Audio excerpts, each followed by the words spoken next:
안녕하십니까. 에듀윌 공인중개사에서 민법 및 민사특별법을 담당하고 있는 민석희입니다. 자, 33회 공인중개사 기출문제 해설을 해보도록 하겠습니다. 일단 올해 시험은 다소 이 민법 총칙 파트는 좀 쉬운 문제들이 있었는데 민사특별법 부분 뒤쪽 근저당권이라든가 이런 뒤쪽 파트 부분이 좀 문장이 길고 어려운 문제들이 배치가 돼서 학생들이 뒷부분 문제 운영하는데 좀 어려움을 겪었을 것이라고 생각이 들고요. 전체적으로 문제의 어떤 구성상 옳은 것 고르시오 문제가 대략 22개 정도, 그리고 틀린 것 고르시오 문제는 9개 정도, 그리고 박스 문제는 한 15개 정도 이제 출제가 되었는데요. 이 박스 문제 같은 경우에 선택을 하기 어렵게 보기의 지문수는 줄이되 선택 항목의 다양성을 좀 많이 가져가서 정확하게 지식이 없으면은 풀기 어려운 문제들이 많이 배치가 돼서 이런 부분도 학생들한테 좀 어려웠을 것이고, 또 통상적으로는 우리가 틀린 것 고르시오 문제가 전체 문제의 상당수를 차지하던 과거에 비해서 옳은 것 고르시오 문제가 상당히 비중이 늘었기 때문에 학생들 입장에서는 굉장히 선택하는 데 좀 어려움을 겪었을 것이라고 좀 생각이 됩니다. 전년도 32회 시험 대비로는 난이도상에 사실 큰 차이는 없습니다만 구성적인 측면에서 조금 괴로울 수 있고요. 그리고 또 한 5문제 정도에서 일반적으로 한 1년 정도 열심히 공부를 한다고 해도 학생들이 좀 대응하기 어려운 문제들이 있었기 때문에 그런 문제들을 좀 신속하게 포기하고 풀 수 있는 문제에서 적극적으로 득점을 해줘야 하는데, 좀 문제풀이 경험, 모의고사 경험이 많이 부족한 학생들 같은 경우에는 이런 부분의 훈련이 좀 부족했을 때에는 또 굉장히 어려움을 겪었을 것이라고 좀 우려가 되고 있습니다. 다음 시험을 준비하는 학생분들은 모의고사 충실히 연습하고 또 버려야 될 문제들 잘 선별하고 또 양을 늘리시기보다는 알고 있는 것을 정확하게 공부하려고 하는 이런 방향으로 공부를 좀 해주시기를 부탁드린다는 점, 이렇게 전체적으로 총평 먼저 알려드리고요. 문제 중에 주요 문제들 위주로 한번 보도록 하겠습니다. 자, 41번 문제. 상대방 없는 단독행위를 고르는 문제인데, 이 문제는 뭐 우리가 과거부터 많이 출제되어 왔던 문제고요. 정답 4번의 손자에 대한 유증인데, 유언이나 유증은 일종의 상대방 없는 단독행위로 출제 기록에도 많이 있었던 것이니까 이 부분에서는 좀 편하게 대응하셨을 것 같아요. 정답 4번이었고요. 42번은 이제 무효인 법률행위를 골라내는 문제인데, 정답이 지금 5번에 보험사고를 가정해서 보험금 편취하려고 하는 생명보험계약 체결하는 반사회적 법률행위 판례가 정답이 되어서 이 부분도 출제 기록이 많이 있었던 판례니까 부드럽게 대응이 좀 가능했을 것이라고 생각이 됩니다. 그리고 43번 통정허위 표시 관련 옳은 것 고르시오 문제인데요. 자, 정답은 4번이었고요. 선의의 제3자에게 대항하지 못한다라고 했을 때 일단 선의의 제3자로 분류되기만 한다면 그 누구도 선의의 제3자에게 무효를 주장하지 못한다는 이 판례 문장이 지금 정답 지문으로 출제가 되었고, 틀린 거 고르시오로 착각하고 실수만 하지 않았다면 사실은 난이도가 그렇게 높은 문제는 아니었습니다. 전체적으로 옳은 것 고르시오 문제가 많기 때문에 틀린 것 고르시오 문제랑 옳은 것 고르시오 문제랑 정확하게 좀 표기를 해놓고 자기가 좀 구별할 수 있는 표기를 해놓고 문제에 좀 접근하는 습관이 좀 준비되어 있어야 하겠습니다. 44번 토지거래 허가구역 문제가 나왔는데요. 자, 토지거래 허가구역 관련해서는 이 유동적 무효인 동안에 이 허가 신청 협력 의무는 좀 인정이 되고, 그리고 매매계약상 등기나 대금 지급 의무는 인정되지 않는다라는 큰 줄기를 잘 확보하고 있다 그러면 니은번 지문에 협력 의무 관련해서 소구할 수 있다라는 지문이라든가 또는 뭐 이런 리을번 지문에 유동적 무효 상태에서 확정적 유효나 확정적 무효로 가는 이런 변화, 이런 부분들이 기본적으로 과거에 출제 많이 했었던 내용들이라 가지고 충분히 좀 대응을 할 수 있었을 텐데, 다만 이제 박스 문제이기 때문에 선택의 폭에서 특히 이제 3번과 5번 선택에서 이 기억번 지문 대응이 어렵다면은 좀 판단이 어려워지는 부분이 생겨나겠죠. 이 계약금을 이용한 해제는 토지거래 허가 구역에서도 이행의 착수 전에 충분히 또 가능하고, 계약금 제도는 유동적 무효인 것과 별개의 제도이기 때문에 계약금을 이용한 해제는 이렇게 토지거래 허가 신청을 하더라도 허가 신청이 이행의 착수로 보지는 않고 있기 때문에 충분히 해제가 계약금을 이용한 해제는 가능한 부분이 되겠습니다. 뭐 기억본 지문은 좀 살짝 암기가 되어 있어야 하는 부분이겠고요. 뭐 니은, 디귿, 리을 부분들은 전체적으로 개념 이해가 좀 필요한 뭐 이런 문제였다고 보겠습니다. 정답은 3번이었고요. 자, 45번에 취소 관련된 문제는 지금 정답이 1번인데 뭐 틀린 것 고르시오 문제고요. 취소권자를 우리가 공부할 때 제한능력자는 자기 제한능력자가 한 법률행위를 법정대리인 동의 없이도 취소를 할 수 있다는 좀 독특한 부분이 있기 때문에 뭐 과거의 기출로도 있었고 한 부분이라서 빠르게 선택할 수 있을 것 같고, 뒤쪽에 어려운 문제들이 많이 배정되어 있기 때문에 이런 45번 같은 문제에서는 좀 신속하게 답을 1번으로 고르고 시간을 좀 확보해서 뒤쪽에 좀 어려운 문제들을 대응할 수 있는 시간 확보가 필요했을 것 같습니다. 자, 46번 조건기한에 관한 문제고요. 올해도 어김없이 가장조건 관련된 지문 정답 2번이 되었고요. 불법 조건이 출제가 되었는데 불법 조건 선량한 풍속 기타 사회질서 위반하는 이런 조건이 붙었을 때 조건만 무효가 되는 게 아니라 법률행위 전체가 무효가 되는 것이고 또 조건 없는 법률행위로 되는 것들은 이제 기성 조건이나 불능 조건에서는 좀 조문이 있습니다만 불법 조건에서는 뭐 선량한 풍속 기타 사회질서에 반하는 반사회적 조건이 붙었을 때에는 조건 없는 법률행위가 된다라는 조문이 없죠. 그렇기 때문에 다른 조문과 그 가장 조건 내에 있는 기성 조건, 불능 조건, 불법 조건에 유형 구별이 정확하게 되어 있었다면 그러면 편하게 답을 찾을 수 있었을 것 같습니다. 정답은 2번이었네요. 그리고 47번입니다. 자, 47번은 이제 대리권 관련된 사례 문제인데 사례라고 하기에는 사실은 난이도는 좀 낮은 문제가 되겠고요. 정답 1번에 대리권은 권리가 아니기 때문에 상속으로 승계가 되지는 않는다. 대리권은 권한이기 때문에 그 권한을 부여받은 대리인에게만 존재하는 것이고 사망한다고 해서 대리권이 상속되지는 않는다라는 주제로 자, 1번 지문에 정답이 빠르게 나올 수 있겠습니다. 그리고 48번 대리 관련해서 옳은 것 고르시오 문제인데 정답은 5번에 이 법정 대리인은 특별한 사정 없이도 자유롭게 자신의 책임으로 복대리인을 선임할 수 있다는 지문이 법조문에서 그대로 출제가 되었고요. 그 틀린 지문들 구성에 있어서도 특별히 뭐 어렵다 하는 부분은 없고 3번 지문이 학생들이 좀 어려웠을 것 같은데 3번 지문은 이전 등기가 지금 상대방 앞으로 맞춰져 있기 때문에 등기의 추정력에 의해서 상대방은 등기가 올바르게 되었다는 추정력을 주장하면 그만이고 입증 책임에서 면제가 되는 부분이 출제가 되었습니다. 자, 이 문제는 이제 재작년에도 한번 추정력 관련해서 이렇게 대리 문제로 약간 복합형 문제로 출제가 되었던 경험이 있는 터이기 때문에 기출 문제를 잘 학습하셨다 그러면 이런 형태의 지문들도 좀 훈련이 되었을 것이라고 좀 기대를 해 보겠고요. 요즘 기출 문제들이 민법 총칙이라고 해서 총칙에서 배운 내용들만 나오는 게 아니라 물권법이나 계약법 또는 민사특별법에 있는 내용도 앞으로 끌고 와서 이렇게 병합, 복합형 문제로 많이 내고 있기 때문에 좀 종합적인 사고를 할 수 있는 훈련을 많이 해 두셔야 되겠습니다.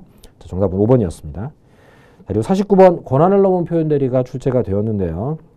옳은 것 고르시오 문제라서 삼각형 지문이 좀 생겨날 수는 있을 것 같아요. 그런데 정답이 되는 5번 지문이 대리행위 당시를 기준으로 표현 대리 여부를 판단한다라는 좀 일반적인 지문이기 때문에 우리가 민법에서 뭔가를 판단한다라고 하면 법률행위 당시 또는 대리행위 당시 또는 뭐 계약 체결 당시 기준으로 판단한다가 원칙이니까요. 이 원칙을 잘 고수하셨다 그러면 삼각형 지문이 좀 있더라도 대응이 좀 가능했을 것 같고 1번 지문에 기본 대리권 자체가 아예 존재하지 않을 때는 표현 대리가 좀 어렵고요. 기본 대리권의 종류는 어떤 것이든 상관없는데 어떤 것이든 사자의 행위든 일상가사 대리권이든 기본 대리권이라고 할 만한 어떠한 형태가 존재하여야만 표현 대리, 권한을 넘은 표현 대리가 가능한 부분이고 1번 지문은 사실은 최근에는 출제 기록이 많지 않았던 지문인데 좀 출제에 등장을 해서 이런 지문들이 삼각형으로 좀 작용하면서 좀 학생들이 괴로웠을 것 같다는 생각은 듭니다. 좀 경험을 통해서 이 문제 모의고사 경험을 통해서 5번 지문에는 지금 흠잡을 데 없이 맞는 지문이니까 1번 지문에 좀 자신감이 없었더라도 차분하게 5번으로 갈 수 있는 훈련이 되었어야지 할 문제가 되겠네요. 50번 어김없이 출제가 된 협의의 무권 대리, 대리권 없이 대리행위를 하는 문제가 되겠고요. 조금 주의하실 부분은 보통은 갑을 우리가 본인으로 문제 출제를 하게 되는데 이번 문제는 을을 본인으로 하고 갑이 무권 대리를 하는 그래서 무권 대리인이 갑으로 표시가 된 사례 형태의 문제가 되겠고요. 문제에 크게 영향을 주지는 않는 부분입니다만은 지금 2번 지문이라든가 또는 뭐 3번 지문 같은 경우에 추인의 상대방을 또 누구로 하느냐에 따라서 효과가 달라지는 부분들에 대한 지문이 있기 때문에 관계 파악에 있어서 실수 없이 누가 본인, 누가 대리인, 누가 상대방인지 잘 확인하고 푸셨다 하면 그러면 정답 자체는 1번 지문에서 확답을 바라지 않으면 추인을 거절한 것으로 본다라고 해야 되기 때문에 이 정답은 쉽게 찾을 수 있는 부분이 되겠고요. 뭐 불필요하게 끝까지 읽었다가 관계 파악에서 실수가 나면서 정답에 오류가 나는 이런 실수만 하지 않았다라고 하면 뭐 사례 문제이긴 하지만 난이도는 중정도로만 평가해보는 문제가 되겠습니다. 자, 그리고 51번에 좀 실수 유발하는 문제 같습니다. 정답은 2번 지문이 되겠고요. 토지를 점유할 수 있는 물건을 모두 고르라고 했는데 자, 일단 디귿번에 있는 저당권은 점유를 하지 않는 물건, 담보물권의 가장 전형적인 형태로서 점유를 하지 않는 물건이기 때문에 제외가 되어야 하겠고요. 리을번 지문의 임차권은 토지를 점유할 수 있습니다만 분명히 임차권은 물건이 아니라 채권입니다. 그렇기 때문에 문제에서 점유를 할 수 있는 것을 고르라는 것도 있지만 물권을 고르라고 했기 때문에 임차권은 채권이니까 제외를 시켜주셔야 되겠습니다. 그러면 자, 토지를 사용할 수 있는 용익물권인 전세권, 지상권 두 개, 기역, 니은을 골라주시면 되겠습니다. 52번입니다. 점유에 관한 설명으로 옳은 것은 이라는 질문인데요. 정답은 이제 5번 지문이 되겠고요. 5번 지문은 이 등기부를 확인하고 점유를 이어받은 사람이라면 이 점유에 과실이 없는 것으로 판단할 수 있다라는 판례에서 도출된 지문이 되겠고요. 나머지 지문들은 법조문 위주로 형성된 문장들이기 때문에 제거하는 게 훨씬 더 용이할 것 같고 그 출제기록상으로 봤을 때 정답이 된 5번 지문은 사실 출제기록이 많지는 않습니다. 하지만 1번, 2번, 그리고 3번, 4번 전부 다 출제기록이 많이 있는 법조문들이기 때문에 정답을 5번을 알아서 고른다는 것보다는 1번, 2번, 3번, 4번을 좀 신속하게 제거하고 정답 5번으로 찾을 수 있는 이런 선택이 좋았지 않나 생각해 보겠습니다. 자, 그리고 53번의 물권적 청구권 문제인데요. 자, 물권적 청구권 정답은 2번 지문이고요. 기역번 지문에 이 지상권 설정된 토지라고 해도 토지 소유자의 소유권이 사라지는 건 아니기 때문에 지상권자도 물권적 청구권 하겠지만 토지 소유자도 여전히 뭐 이런 방해 제거 청구라든가 처효 청구 같은 물권적 청구권 여전히 할 수 있기 때문에 기역번 지문 틀린 지문이 됐고요. 니은번 지문 소유권을 상실하게 되면 더 이상 물권적 청구권 행사하면 안 되는 거죠. 소유권에 대한 물권적 청구권은 소유자만 하는 거니까요. 그러면 기역, 니은 제거가 용이합니다. 그리고 이 디귿번 지문은 방해 예방 청구권의 조문을 그대로 옮겼기 때문에 예방이나 손해배상의 담보 청구라고 하는 예방과 손해배상의 담보 청구를 둘 중에 하나를 선택해서 해야 한다라는 이 측면만 잘 체크해 주시고 디귿번은 확인이 끝났다면 정답 2번으로 가주시면 되겠습니다. 둘째 장까지는 이 두 번째 페이지까지 그러니까 53번까지는 특별히 난이도가 높다고 할 만한 문제는 보이지 않고요. 다만 이제 실수를 유발하는 요소의 문제들은 좀 있었던 것 같습니다. 이 구역에서 대략 한 13문제 정도까지 오는 동안에 실수로 한두 문제를 놓치는 것을 제외하고는 좀 득점을 해 주셔야 뒤쪽에 저당권 파트나 또는 뭐 계약법, 특별법 파트에 어려운 문제들이 많기 때문에 이쪽 구역에서 득점을 좀 많이 했어야지 되지 않나 이런 생각을 해봅니다. 54번 점유 회복 관계 문제가 또 어김없이 출제가 되었고요. 정답은 1번 지문입니다. 악의 점유자가 과실을 수취할 수 없고 이렇게 소비하거나 했을 때에는 그 대가를 보상해야 한다는 조문 그대로 출제가 된 거니까 정답 고르는 데는 어려움은 없을 것 같고요. 이번 지문의 음비에 의한 점유자는 폭력 음비에 의한 점유자는 이제 악의 점유자에 준해서 취급한다는 측면 자주 나오던 문제는 아닙니다만 그 용어가 우리가 좀 확보가 되어 있었다면 대응이 됐었을 것 같고요. 그러면 악의 점유자에 준해서 본다면 과실을 수취할 권리가 없겠죠. 그리고 3번 지문은 선의 자주 점유자라면 현존이익만 배상을 해야 하는데 지금 전부 다 배상한다고 했으니까 전형적으로 기출지문에서도 많이 나왔던 틀린 지문입니다. 4번 지문은 점유 회복 관계 할 때 그 비용상환 청구권의 행사 시기가 임대차 쪽에는 좀 필요비를 지출 즉시 하는 경우도 있습니다만 일반적으로 비용상환 청구권, 특히나 이 유익비 상환 청구권은 증가액을 따져서 또 선택을 해야 되는 측면이 있기 때문에 실제로 물건을 반환할 때 그때 행사를 해야 되는 거고요. 지금 해당 지문에 보면은 반환 청구를 하기 전이고 물건도 반환을 함이 없이라고 나왔으니까 자 그러면 비용상환 청구권을 행사할 수 없다고 판정을 해야 되겠습니다. 단지 시기를 물어보는 게 아니라 약간 좀 서술형으로 문제를 풀어놔서 이 지문이 좀 판단이 어려웠을 것 같다는 생각이 듭니다. 학생들 입장에서는. 그리고 5번 지문은 작년도 선고 판례로 제가 기억이 나는데요.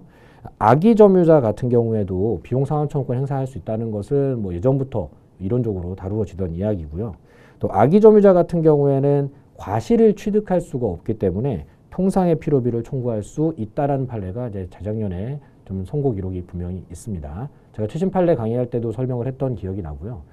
이 통상의 필요비를 청구하지 못한다는 말은 그 전제 조건이 과실을 취득했을 때 통상의 필요비를 청구하지 못한다라고 해야 되는데 악의 점유자는 과실을 취득할 권한은 없기 때문에 그렇다면 통상의 필요비는 또 청구할 수 있는 쪽으로 판단이 되어야 하겠습니다. 심리적으로 악의 점유자라고 하니까 뭔가 청구할 수 없다가 맞는 지문처럼 느껴질 수 있어서 함정으로는 굉장히 위험한 함정이 되겠습니다. 그래서 사실 내용적으로는 높은 난이도의 문제가 아니지만 4번과 5번 지문은 학생들 입장에서는 굉장히 좀 마음이 흔들렸을 이런 내용이 되겠다. 이렇게 평가드리고요. 자, 55번 문제는 다음 연도 공부를 준비하는 학생들이라면 이 문제를 크게 저는 신경을 쓰지 않으셨으면 좋겠다는 생각입니다. 사실 상린관계에 관한 출제는 우리 공인중개사 기출문제에서 많이 다루어지지 않는 영역이고요. 특히나 이 기억번, 또 니은번, 디귿번 문제로 형성된 세 개의 지문이 모두 다 과거의 출제 기록이 거의 없다시피 하는 지문이에요. 그러면 이런 지문이 십수년 만에 한번 나왔다고 해서 우리가 공부를 하면 34회 또 35회 기출문제에서 다시 또 만날 수 있느냐라고 봤을 때는 거의 기대 가능성이 없습니다. 뭐 출제자 입장에서는 난이도 조절과 어떤 만점 방지라는 목적을 가지고 좀 형성한 문제가 아닌가 싶고요.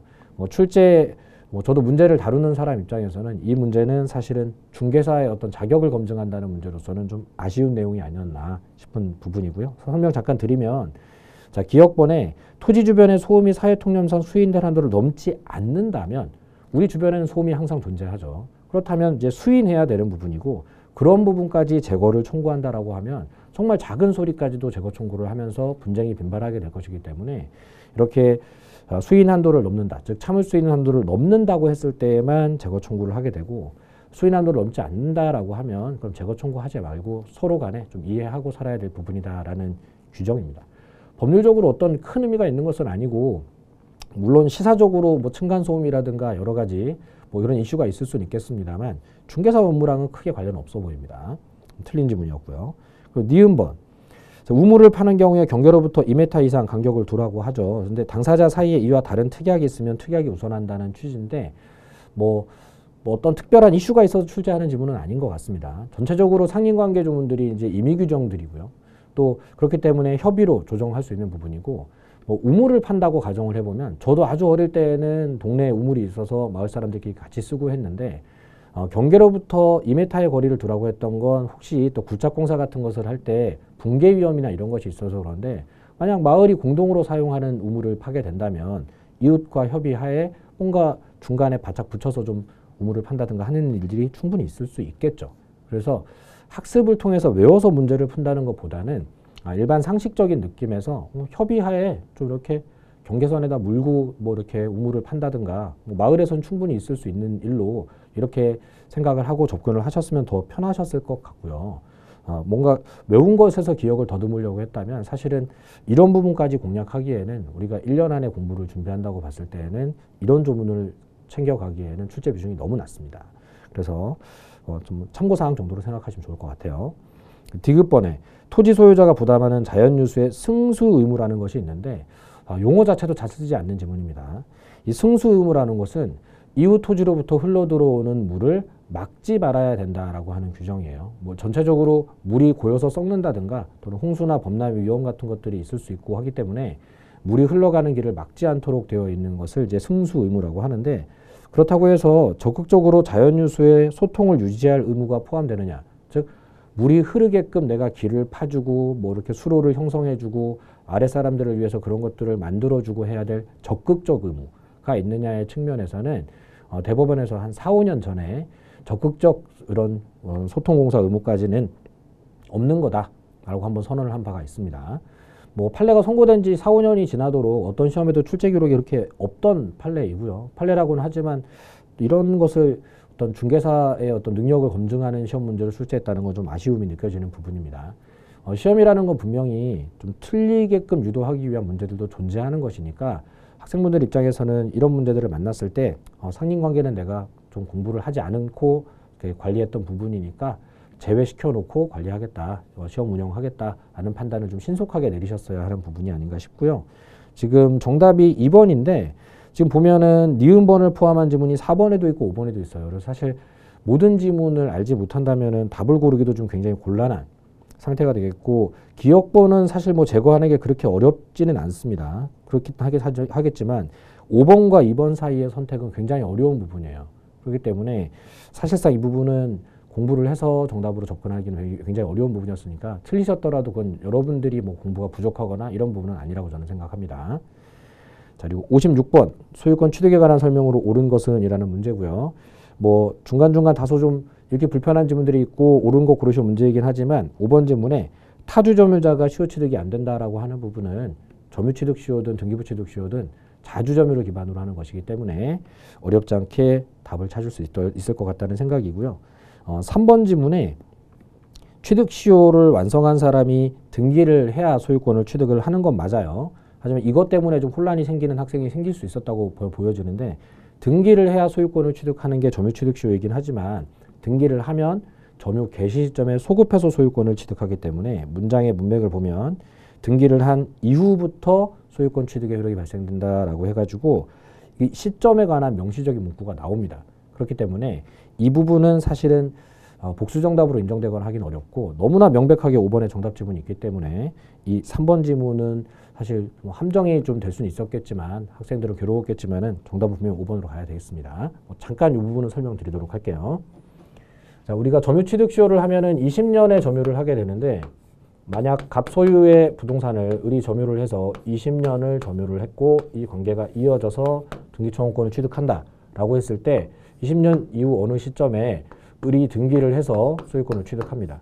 이 등기를 하지 않고 점유취득시효 완성자가 소유권을 취득할 수 있는 방법은 없어요. 하지만 이 점유 개시 시점부터 시작해서 등기하는 날까지 이 날까지 소유자가 갑인 상태로 을이 자조평온 공연하게 점유를 이어져 오다가 결국 등기를 하면 소급효가 있다는 말은 점유를 개시한 시점부터 소유자를 갑이 아니라 을로 바꾸어서 과거에 20년 넘는 이 기간 동안에 점유자의 사용을 소유권자여서 사용했던 것처럼 인정함으로써 부당이득 반환이라든가 이런 부분의 문제를 좀 편리하게 해결하는 이런 목적을 가지고 있는 제도라고 보시면 되겠습니다. 그래서 등기를 해야 소유권을 취득한다. 맞습니다. 하지만 등기 이후부터 소유자가 된다가 아니라 점유 개시 시점에 소급해서 소유자가 되는 거다라고 정확하게 좀 이해를 해주셔야 되겠고 사실 문장의 형태는 좀 바뀌지만 과거에 출제 기록도 많이 있었던 지문입니다. 하기 때문에 만약 이 문제를 틀리신 분들은 사실은 좀 공부 좀 세밀하게 다듬어줘야 될 부분이었다 이렇게 보여집니다. 정답이 5번에 확실하기 때문에 3번 지문은 복수 정답으로 가기는 좀 어렵겠습니다.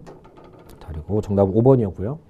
57번 자, 민법상 공동소유 설명으로 옳은 것은 이라는 지문인데요. 사실 공유 관련해서는 사례 출제를 많이 예상을 하고 있었는데 근데 뭐 합유도 나오고 이렇게 뭐 종중 이야기도 나오고 해서 문제가 좀 일반적인 출제 패턴은 벗어난 출제라고 볼 수 있겠고요. 정답은 지금 4번 지문이 되었는데요. 합유물에 관해서 격려되어 있는 원인무효의 소유권 이전 등기를 말소하는 것은 일종의 보존행위이기 때문에 보존행위는 총유를 제외하고는 공유 합유 모두에서 각자가 공동소유자 각자가 행사할 수 있는 권리이기 때문에 보존행위 개념으로만 접근하셨다 그러면 공유처럼 똑같이 한다는 개념으로 답을 선택할 수가 있었을 거고요. 지금 뭐 틀린 지문들을 골라내는 방식으로 봤을 때 1번 지문에 지분을 교환하는 것은 일종의 지분 처분이기 때문에 그렇다면은 다른 공유자 동의를 받을 필요 없이 자기 지분을 처분하거나 타인과 교환하는 것은 각 지분권자가 자유롭게 결정하면 되는 부분이니까 틀린 지문을 찾기가 용이하고요. 2번 지문은 공유지분 포기가 하나의 법률행위이기 때문에 등기를 해야 그 효력이 발생된다라는 판례가 또 최근에 있었고 출제도 많이 나왔었습니다. 그렇기 때문에 2번도 제거가 좀 용이할 것 같고요. 3번 지문이 이제 합유 지문이라 좀 불편한데 합유에서 만약에 출제 기록이 제일 많은 지문을 찾으라고 하면 합유에서는 지분 처분도 전원 동의를 받아야 한다. 자, 그렇기 때문에 합유자가 동의 없이 자신의 지분을 제3자에게 매도, 처분할 수 있다라고 하면 틀린 지문이 되는 어쩌면 합유에서는 이 지문이 제일 중요한 지문이 되겠습니다. 정답은 4번이지만은 3번 지문을 좀 걸러내는 방식이 조금 더 학생들 입장에서는 용이한 방법이 아니었나 생각하고요. 5번 지문이 좀 불편합니다. 이 법인 아닌 종중, 그러니까 비법인 사단이 되겠죠. 그 소유 토지 매매를 중개한 중개업자에게 중개 수수료를 지급하는 이런 약정을 체결했을 때 이 총유물의 관리 내지 처분행위에 해당하느냐 뭐 이런 질문인데 사실 이걸 공부해서 들어가긴 좀 어려운 여건인 거고 이 총유물의 관리 내지 처분이라면은 이제 사원총회 결의를 거쳐서 해야 될 내용인데 이 중개 수수료는 일종의 경비 문제이기 때문에 뭐 결의까지 거칠 상목은 아니라서 관리 처분에 해당하지 않는다라고 하는 부분인데요. 뭐 향후에 또 출제가 되기는 그렇게 좀 뭐 확률이 높은 부분은 아닙니다. 지금 답을 고를 때 1번, 2번, 3번은 좀 제거가 되겠지만은 4번에서 보존의 개념을 잡지 못한다면 5번과의 선택에 있어서는 좀 굉장히 괴로움을 겪게 될 것 같아요. 그래서 나름 높은 난이도의 문제가 아닌가 좀 생각이 들고요. 그리고 4번 쪽에 보존행위, 말소등기, 무효등기 말소하는 것이 보존행위라는 개념을 좀 확실하게 하고 그리고 1, 2, 3번은 확실하게 제거까지 했다 그러면 수험생으로서 역할은 좀 충분히 했다. 이렇게 저는 평가를 하고요. 5번 지문은 좀 다소 어려운 출제가 아니었나 이렇게 좀 생각이 됩니다. 정답은 4번이었습니다. 자, 그리고 58번 토지 일부를 객체로 할 수 없는 권리는 정답이 이제 1번의 저당권으로 확실하게 나오고 있고요. 저당권은 그 목적이 경매를 통한 우선 변제를 주 기능으로 하기 때문에 토지의 일부를 경매해서 그 일부의 소유자를 따로 인정하는 개념이 존재하지 않는 이상 저당권은 토지의 일부 또는 뭐 건물의 일부에는 설정이 되지 않는 이런 권리가 되겠습니다. 나머지 2번 전세권, 3번 지상권 이런 것들은 이제 용익 물권이기 때문에 토지 일부 가능하고 또 임차권, 점유권도 마찬가지 토지 일부를 점유 사용하는 개념이 있을 수 있겠습니다. 자, 그리고 59번 올해 출제된 33회 기출문제 중에서는 좀 가장 까다로운 모양을 띠고 있고 문제 길이도 뭐 굉장히 깁니다. 그래서 시험장에서 만났을 때는 좀 풀지 말고 패스하는 방법이 좀 현명한 생각이었다. 저는 일단 이렇게 말씀드리고요. 정답은 좀 1번으로 갔는데 사실 시간이 확보돼서 돌아왔다면 내용적인 난이도는 그렇게 높지는 않습니다. 지금 현재 문제에 형성되어 있는 내용을 잠깐 좀 분석을 해보면 2019년도 8월 달에 갑이 을에게 2억 원을 빌려주고 근저당권 설정을 했어요.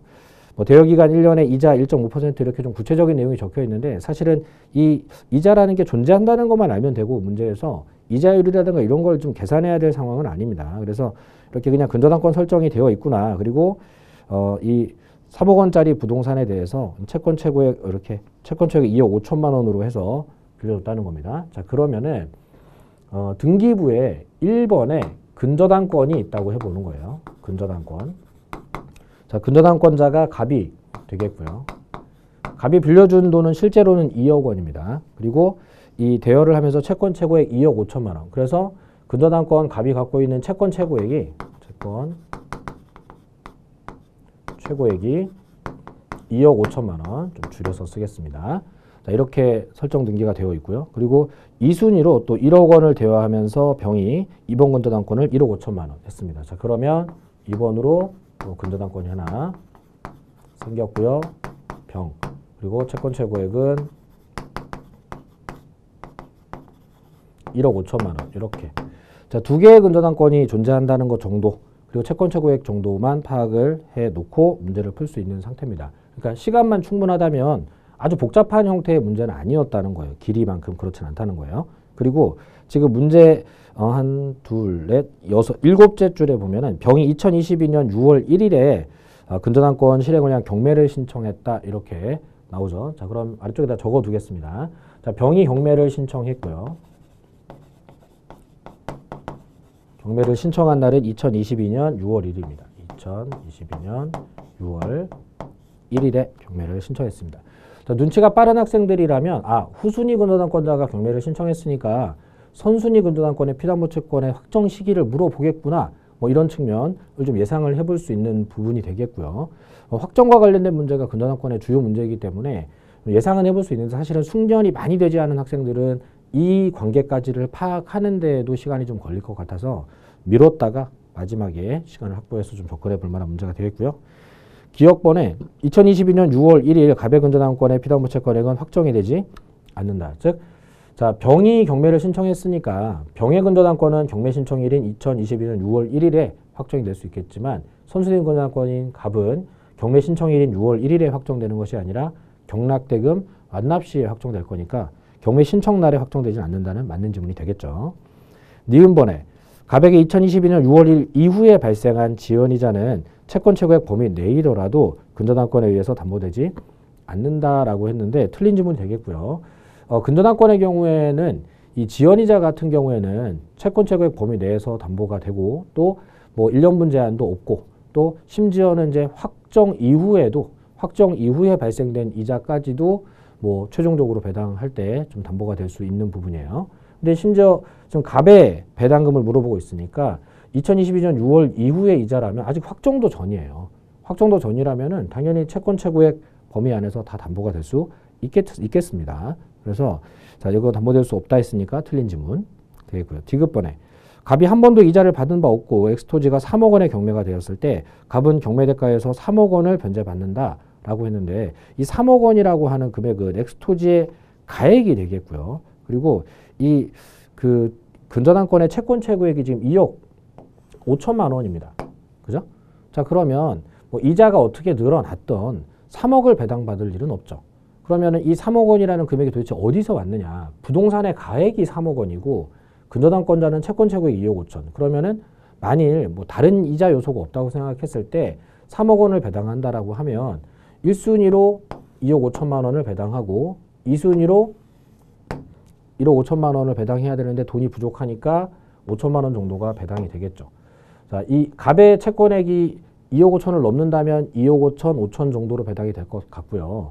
갑의 채권액이 이자가 뭐 좀 붙었다고 해도 2억 5천까지 가지 않는다면 뭐 2억 3천, 2억 4천 뭐 이런 정도로 배당이 되고 남는 금액이 또 병에게 배당이 될 텐데 절대로 3억이 병보다 우선 변제로 배당될 일은 없죠. 결국 출제자가 원한 것은 채권 최고액 이상까지 우선 변제를 받는 것은 아니다라는 주제를 아느냐 하는 것이지 여러분들 보고 이 이자율을 1.5%로 계산을 해서 그게 뭐 몇 년치가 되고 이런 거를 계산해 보라고 하는 문제가 아닌 겁니다. 채권 최고액의 개념만 알면은 풀 수 있는 문제이기 때문에 관계 파악만 정확하게 하고 접근했다라고 하면 사실 내용적인 난이도는 높지 않아요. 근데 기술적인 난이도 높기 때문에 시간 많이 뺏기고 하기 때문에 분명히 나중으로 미뤄서 판단을 했었어야 될 것으로 생각이 됩니다. 정답은 1번이었고요. 60번입니다. 자, 법률의 특별한 규정 또는 설정에 다른 약정이 없었을 때 저당권의 우선 변제 효력이 미치는 걸 모두 골라라 라고 했을 때 자, 지금 기억번에 자, 저당권 설정 후에 토지 위에 완공된 건물 뭐 일괄 경매를 할 수 있는 여지는 있습니다만 우선 변제를 물어봤기 때문에 건물 쪽 매각 대금에서 우선 변제는 없죠. 그렇기 때문에 기억번은 제외가 되겠고요. 자, 니은번에 유류 저장 탱크는 부합물 뭐 부합물로 평가가 된다라고 하면 설정 후든 설정 전이든 크게 상관은 없습니다. 저당권을 미칠 것이고요. 일부러 제외시키지 않는다면. 디귿번에 자, 저당권 실행으로 압류된 후에 차임채권. 자, 차임채권 일종의 과실인데 압류 이후의 것이라면 저당권에게 미친다는 판례가 최근에 있었고 출제 기록에도 최근에 많이 나왔었습니다. 그래서 니은 디귿이 효력이 미치는 부분이 되겠고요. 자, 리을번에 토지의 저당권이 설정된 후에 무단식재가 된 나무라면 또 똑같이 부합이 되면서 효력이 미칠 수 있겠는데 토지 전세권자가 식재한 등기된 임목이라면 그러면 권한 있는 자가 식재한 수목이라서 토지에 부합이 되지 않고 식재자 소유로 남게 됩니다. 부합되지 않은 물건이기 때문에 토지 저당권의 효력이 이 수목에까지는 미치기가 어렵겠습니다. 자, 그렇기 때문에 정답은 3번의 니은 디귿 이렇게 되겠고요. 구성은 좀 간단한 문제이긴 한데 이 부합에 대한 개념을 정확하게 이해를 못하면 니을번 지문에 대한 이런 해결이 좀 어려워지면서 판단이 어려워질 것 같아요. 3번과 5번 사이의 선택이 좀 고민이 될 것 같습니다. 이 수목의 부합 여부를 결정하는 기준, 권한 있는 사람이 식재했으면 식재자 소유로 되면서 토지에 부합되지 않고 권한 없는 사람이 식재했으면 토지에 부합이 되면서 토지 소유자의 것으로 합쳐져서 저당권 효력도 같이 미치게 되는 이 현상을 잘 구별해 놓고 있었어야 하겠습니다. 정답은 3번이었습니다. 네, 61번입니다. 자, 유치권 문제고요. 뭐 이거는 옳은 것 고르시 문제지만 다소 좀 용이한 차원의 문제가 되겠고요. 자, 정답은 이번에 유치권자가 그 유치물에서 생긴 과실을 수취해서 채권에 충당할 수 있다는 법조문이 정답이 되었고요. 틀린 지문으로 형성된 나머지 지문들도 경매 신청권 없다 해서 틀린 지문, 3번 지문에 뭐 승낙 없이 담보 제공할 수 있다 해서 뭐 처분 권한까지는 없으니까요. 당연히 틀린 지문이고요. 자, 4번에 채무자를 직접 점유자로 한다면 유치권이 성립될 수 없는데 성립한다고 했으니까 틀린 지문입니다. 5번에 필요비를 소유자에게 상환 청구할 수 있어야 되는데 유치권자도 비용 상환 청구권이 있으니까 필요비 상환 청구가 돼야 하는데 안 된다고 했으니까 틀린 지문이에요. 그래서 좀 길이도 다소 좀 짧은 측면이고 다른 지문들을 제거하는 것도 또 2번 지문을 선택하는 것도 그렇게 어려운 판단이 되는 문제는 아니겠습니다. 자, 정답은 2번이었고요. 62번 보겠습니다. 자, 가백의 법정시상권 또는 관습법상 법정시상권이 인정되는 경우를 모두 골라라 했는데 좀 아쉬운 측면이라고 하면 이 출제된 지문 중에 이제 니은번 같은 경우에는 이제 공인중개사 시험에는 처음 출제가 되는 것 같고 과거 2012년 정도에 선고되었던 판례가 법무사에서는 출제 기록이 한번 있었는데 우리 시험에 첫 출제로 등장했다는 측면이고요. 그리고 더 중요하고 유명한 판례들이 많이 있는데 다소 좀 지엽적인 판례들을 출제한 것 아닌가 하는 생각이 들어서 문제 구성적인 아쉬움은 좀 있습니다. 기억번 지문에 을소유 토지 위에 을의 승낙을 얻어 신축한 병소유의 건물을 갑이 매수한 경우 그럼 관습법상 법정시상권을 논의해 볼 수 있을 텐데 제가 잠깐 그려보면 을소유의 토지 위에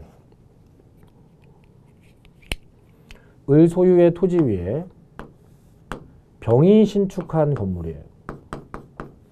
그리고 그 건물을 갑이 매수했죠. 자, 그러면 잠깐만 그려봐도 토지와 건물의 소유자가 동일했던 적이 한 번도 없습니다. 자, 법정지상권이나 관습법상 법정지상권은 토지와 건물의 소유자가 동일하다가 달라지는 현상과 동반해서 발생되는데 한 번도 토지 건물 소유자가 동일한 적이 없기 때문에 법정지상권이나 관습법상 법정지상권이 성립되기 어려운 케이스가 되겠습니다. 자, 그리고 니은번에 을소유 토지 위에 갑과 을이 건물을 공유를 하고 있는데 을소유의 토지 위에 갑과 을이 공유하는 건물이 있어요. 이렇게 갑, 을이 공유를 합니다. 자, 그럼 적어도 지분 범위 내에서는 동일인 소유의 토지 건물이 생겼고요. 병이 토지 소유권을 가져가면서 토지와 건물의 소유자가 완벽하게 달라졌는데 이럴 때 법정지상권을 인정을 하게 되면 철거 방지가 되면서 건물의 소유자들이 혜택을 보는 것이지 피해자가 따로 발생되지 않고 토지 공유에서는 법정지상권 발생이 좀 어렵습니다만 건물 공유 사례들에서는 법정지상권을 좀 인정해서 철거 방지 그리고 좀 경제적 손실 방어를 좀 목적으로 법정지상권을 적극적으로 좀 인정을 하고 있는 판례입니다. 사실 중개사 시험에서는 많이 다루어지지 않은 판례고 토지 공유 판례들만 좀 다뤄본 학생들은 판단이 좀 어려웠을 것 같다는 생각이 좀 드는 게 좀 아쉬운 부분이고요. 기억번 지문도 니은번 지문도 사실 출제 기록이 많지 않아요. 법정지상권에 관한 이론을 좀 알고 있어야 풀 수 있는 문제들이기 때문에 암기 형태의 공부로는 대응이 좀 어려웠을 것이라고 생각이 좀 듭니다. 디귿번 지문은 우리가 시험 기출문제문에도 여러 번 나왔었고 문장은 좀 길지만 약간 좀 키워드 대응도 할 수 있을 만한 갑이 을로부터 을소유의 미등기 건물과 대지를 함께 매수했다는 그러니까 을소유의 건물과 토지를 갑이 함께 매수한 케이스예요. 두 개를 일괄하여 이렇게 매수한 케이스. 그렇다면 등기 넘기고 하면은 철거 문제들은 다 해결이 되기 때문에 굳이 법정지상권 인정할 필요성이 없고요. 또 이 상태에서 토지 쪽에서만 소유권 이전 등기를 하고 건물에 관한 등기를 하기 전이라면 토지 건물 소유자가 달라져 있는 건물 쪽에 등기가 안 되어 있는 상태고 앞으로 등기하면 해결될 일이고요. 토지만 등기가 되어 있는 상태에서 토지 쪽에 저당권이 설정이 되게 되면 저당권 설정 당시 동일인 소유의 토지와 건물이 형성되지 않고 있기 때문에 이후에 토지가 경매가 되면서 병에게 낙찰이 되더라도 법정지상권도 성립이 좀 어려운 케이스입니다. 자, 최초에 매매로 달라질 때는 이전 등기를 하면 그만이지 관습법상 법정지상권이 필요 없는 상황이 되어버리는 것이고 저당권이 설정되고 경매가 될 때에는 설정 당시 동일인 소유가 아니기 때문에 326조에 따른 법정지상권도 성립되기 어려운 케이스로 다루어지는 문제입니다. 내용적으로는 좀 어려운 판례입니다만은 토지와 건물을 모두 다 매매했다라고 딱 출발했을 때 이미 뒤에 부분을 파악할 필요도 없이 법정지상권이 인정되기 어려운 판례구나 라고 판정이 좀 가능한 부분이라서 상대적으로 기억이나 니은번 지문보다는 대응이 좀 용이한 측면이 아닌가 저는 이렇게 생각을 합니다. 전체적으로 봤을 때 난이도는 좀 어려운 문제고 대응이 안 될 정도의 어려운 문제는 아닙니다만 이런 부분에 그림도 그리고 관계 파악도 하고 하려면 시간을 많이 뺏기기 때문에 이런 부분들은 또 뒤로 미뤄서 마지막에 좀 문제를 좀 접근하고 이런 부분의 판단이 신속하게 좀 이루어졌어야 됐을 것으로 생각합니다. 좀 까다로운 문제라고 보겠네요. 정답은 2번이었습니다. 63번 지역권. 이런 문제는 시간을 우리가 확보를 할 수 있죠. 옳은 지문 고르시오에서 정답 5번. 자, 요역지 공유자 1위는 지분에 관한 지역권을 지분에 관해서 토지를 위한 지역권을 소멸시킬 수 없다. 자, 지역권은 땅을 위한 권리지 어떤 개인을 위한 권리가 아니기 때문에 그러면 지분권자 개인의 어떤 권리 범위 안에서 지역권 말소는 어렵습니다. 정답 5번이었고요. 64번 전세권 지문도 토지라는 측면만 잘 확인하셨으면은 토지 전세권에는 최단기간이나 법정갱신 제도가 없습니다. 자, 그렇기 때문에 지금 정답 지문 3번에 10년 넘지 못한다가 이제 맞는 지문이 되겠고요. 그래서 1번 지문에 존속기간 제한이 아예 없다 했는데 토지 전세권은 최단기간 제한만 없지 최장기간 제한은 10년 있죠. 그래서 틀린 지문이 됐고 2번 지문은 최단기간이 1년인 것처럼 썼지만 그건 건물에만 해당되는 얘기라서 토지 쪽에 해당 사항이 없고요. 그리고 토지 전세권자도 4번 지문에서 지상물매수청구권 행사 가능하고 5번 지문은 법정갱신 기간은 맞았는데 이 전세권의 경우에는 건물 전세권에만 법정갱신이 있기 때문에 토지 전세권에서는 법정갱신 규정을 적용하기 어렵습니다. 자, 그렇기 때문에 함정은 좀 있습니다만 전세권이 토지라고 나왔을 때는 분명히 이 함정 요소를 좀 미리 연습해 두셨다면 대응이 됐을 것 같습니다. 정답은 3번이었습니다. 자, 65번입니다. 계약의 성립에 관련된 문제인데요. 날짜가 좀 들어가서 불편하기는 합니다만은 날짜를 꼼꼼하게 잘 챙겨보신다라고 하면 정답을 찾기는 어렵지 않다고 저는 생각이 됩니다. 지금 현재 문제를 보면은 갑이 을에게 청약을 하면서 2022년 10월 5일까지로 승낙기간을 정했어요. 자, 그러면 2022년 10월 5일이 승낙 기간이 된 거고요. 그리고 갑이 보낸 청약은 2022년 9월 16일에 청약이 도달이 됐습니다. 그러면 이 사이 구간에서 승낙이 발송 도달된다면 계약이 성립될 수 있겠고요. 자, 그러면 이런 상태에서 기억번짐은 2022년 9월 23일 자신의 청약을 철회한다고 생각했을 때 9월 16일 이후 날짜이기 때문에 청약 도달일 이후니까 철회가 불가능하겠죠. 그래서 자, 이 청약은 효력을 잃는다가 틀린 지문. 아예 청약이 철회될 수 없는 구간에 와 있으니까요. 니은 번짐은 9월 20일에 승낙의 통지 발송해서 9월 22일에 도달했다면 20일이면 여기 9월 20일 그리고 9월 22일이면 여기죠. 딱 기간 안에 들어왔죠. 자, 그러면 당사자가 바뀌거나 내용이 바뀌거나 한 거 없고 날짜도 기간 안에 들어왔으니까 그러면 승낙 발송일인 9월 20일에 계약 성립된다고 해야 되는데 22일에 계약이 성립된다고 했으니까 틀린 지문이 되겠습니다. 그리고 디귿번에는 뭐 매매 가격을 2억 5천만 원으로 조정해서 조건을 붙여서 이렇게 승낙을 했기 때문에 그러면 기존의 청약을 거절하고 새로운 청약한 것으로 본다라는 지문이고 내용이 바뀌거나 하면 새로운 청약이 되는 것이 청약 승낙의 원리이니까 날짜와 상관없이 이 지문은 새로운 청약이 되겠습니다. 그래서 정답은 3번 지문이 되겠습니다. 문제의 어떤 날짜적인 부분에 좀 신경 쓰이는 것을 제외한다면 난이도는 그렇게 높지는 않은 지문입니다. 중간 난이도 정도라고 보겠습니다. 자, 66번입니다. 동시이행 관계에 있는 경우를 모두 고르라는 문제인데요. 정답은 2번이고요.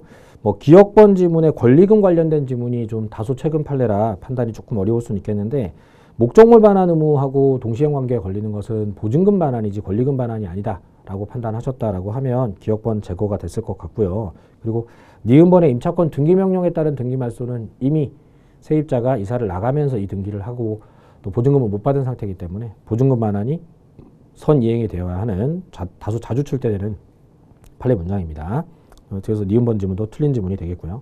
디귿번 지문의 구분 소유적 공유관계 해소라는 게 좀 다소 낯설기는 한데 지분 상호 간의 지분 이전 등기하는 거라면 줄 것과 받을 것이 있으니까 동시에 하는 게 공평하겠다 이런 감각으로 보셔도 되고 자, 기억, 니은 제거가 용이했다면 정답을 2번으로 고르는 것은 그렇게 어렵지 않았을 것이라고 생각합니다. 자, 67번 유상 쌍무계약 설명으로 옳은 것은 이란 문제인데 정답은 4번이고요. 이 제3자를 위한 계약에서는 항상 보상관계, 대가관계 또는 보상관계를 기본관계라고도 부르게 되는데 이 4번 지문의 기본관계에서 발생한 하자, 항변이라면 얼마든지 수익자에게도 대항할 수가 있다라는 지문. 보상관계, 대가관계, 구별, 용어 확보 이런 것들이 잘 되었다면 대응이 좀 용이했겠습니다. 자, 그리고 정답 4번이었고요. 자, 68번입니다. 자, 매매계약 관련된 사례 문제인데요. 뭐 문제가 등기가 넘어간 상태에서 대금 지급이 안 되어 있는 상태로 좀 문제가 제시가 되어 있고요. 기억번 지문은 지체 상태이기 때문에 지금 등기를 받고도 대금 지급하지 않는다면 불능이 아니라 지체 상태이기 때문에 최고를 하고 해제권 행사를 해야 되는데 최고 없이 한다고 그랬으니까 틀린 지문이고요. 니은번 지문 같은 경우에는 자, 갑이 적법하게 해제를 했을 때 엑스토지 소유권 이전 등기는 말소 등기와 무관하게 계약이 없었던 상태로 매도인에게로 복귀가 되는 소위 유인성 현상의 이론을 적어둔 부분이라고 할 테니까 뭐 맞는 지문이겠네요. 그리고 디귿번 지문에 을이 엑스토지를 병에게 매도하고 이전 등기를 마친 후에 갑이 을을 상대로 적법하게 매매계약 해제를 했는데 이때 자, 병이 소유권 취득을 하느냐 상실하느냐 하는 지문에서 봤을 때 병은 지금 해제 전에 등기까지 가져간 전득자예요. 그러면 해제로부터 보호받을 수 있는 제3자이기 때문에 갑과 을의 매매계약 해제에도 불구하고 해제 전에 등기를 가져간 병은 제3자로 보호받아서 소유권 취득이 가능하겠습니다. 자, 그러면 디귿번도 틀린 지문이 되겠죠. 그래서 기본적인 유인성 이론, 해제 제3자 판단, 그리고 지체의 경우 최고를 해야 된다는 지문들 이런 것들로 형성이 된 해제 관련 문제가 되겠고요. 난이도는 중간 난이도 정도 평가를 하겠습니다. 자, 정답은 4번이었고요.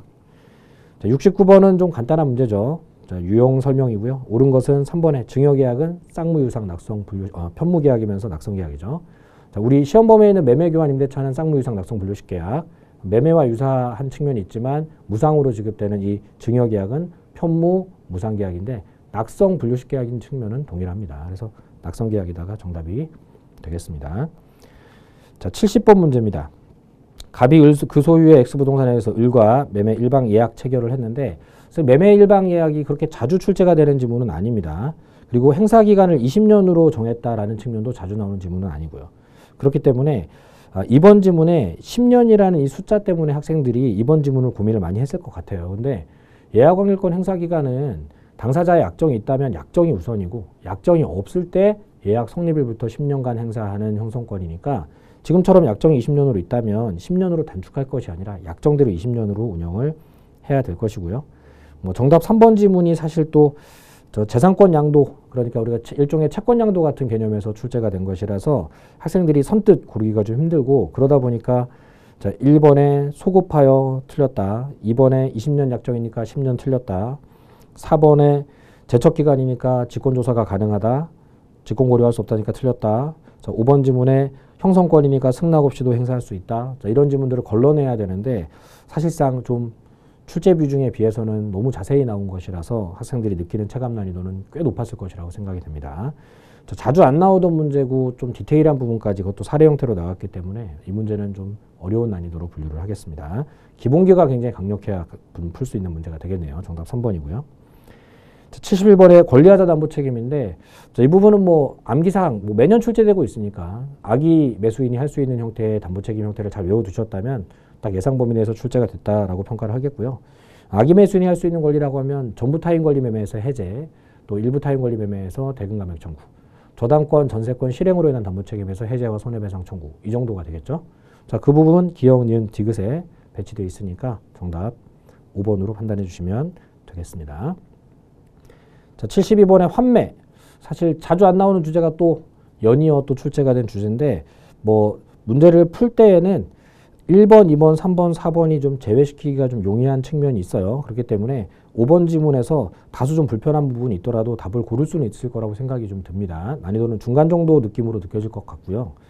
5번 지문은 환매권 행사를 이미 했다라고 하는 첫째 줄 문장에서 환매권 행사 자체는 기간 내에 행사하지 않으면 그 환매권이 사라지는 거지만 첫째 줄에서 이미 환매권 행사를 했기 때문에 그럼 이제 남아있는 것은 등기청구권인데 결국은 이 등기청구권도 채권적 청구권이라서 소멸시효에 걸린다 하더라도 10년의 소멸시효는 좀 연장이 될 테니까 약정기간 안에 환매권 행사를 이미 했다면 그로 인한 등기청구권의 소멸 여부는 기간이 지났다고 바로 사라지지는 않는 겁니다. 그래서 소멸한다 그래서 틀린 지문이 된 겁니다. 환매권이 소멸하느냐고 물어봤다면 기간 내 환매권 행사를 하지 않으면 환매권이 소멸한다라고 할 텐데 지금은 환매권의 소멸을 물어보는 것이 아니라 환매권 행사는 이미 했고 환매권 행사로 인한 등기청구권의 소멸을 물어보는 것이니까 5번 지문은 틀린 지문이 되는 겁니다. 좀 조심해야 될 문제가 되겠네요. 자, 73번 임차인의 권리가 아닌 것은 해서 토지 임차인의 권리가 아닌 것은 해서 정답 1번의 부속 매수 청구권이고요. 부속 매수 청구권은 건물을 빌렸을 때 건물에 부속된 물건을 대상으로 하는 것이고 토지를 빌렸을 때 부속 매수 청구권을 하지 않죠. 토지 임차인은 지상물 매수 청구권은 하게 되겠습니다. 그래서 용어가 정확하게 정리가 돼 있다면 좀 쉬운 문제가 되겠네요. 정답 1번이고요. 74번에 건물 임대차 계약상 보증금 설명이 좀 나왔는데 최근에 타시험에 보증금에 관한 출제가 좀 있었습니다.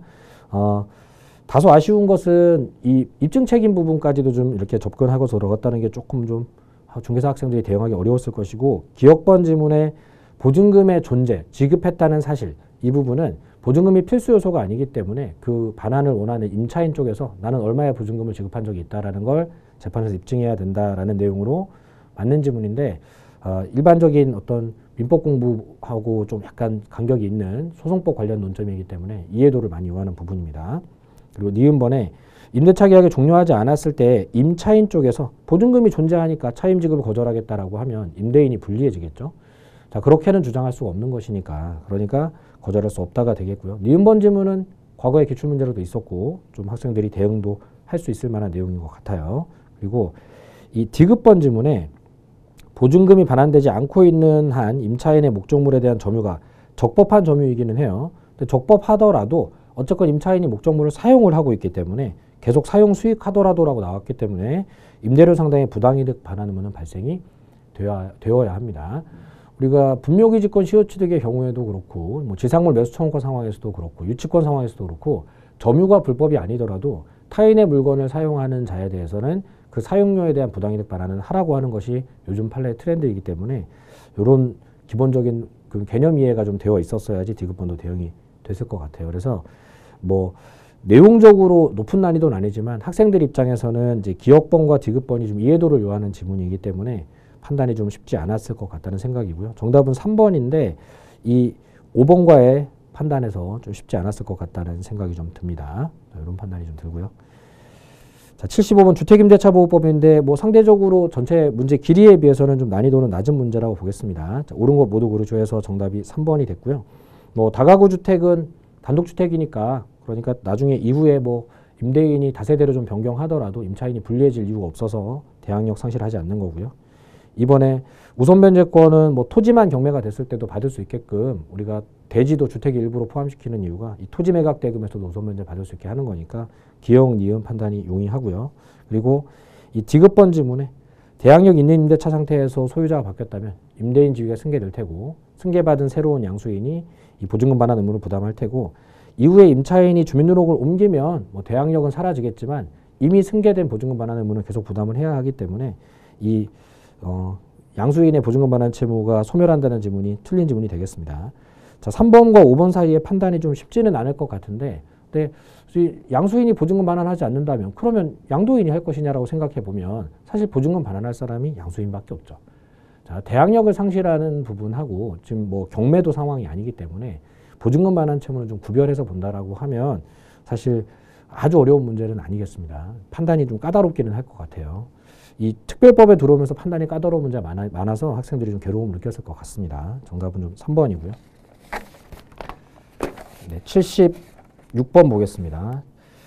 네, 상가건물 임대차 보호법 문제인데 올해 33회 기출문제 중에 학생분들이 제일 불편했을 문제 뭐 탑3 안에 들어갈 것 같아요.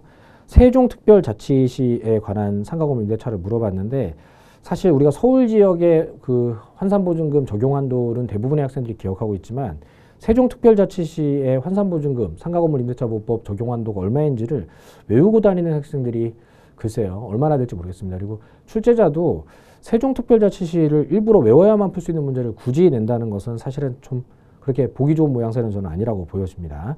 자, 세종특별자치시는 환산보증금이 5억 4천만 원 이하일 때에만 상가건물 임대차 보호법을 적용하고 있습니다. 현재 이 보증금의 액수는 6억 원. 자, 현재 이 사건, 이 사례 76번 문제에서는 보증금 6억 원에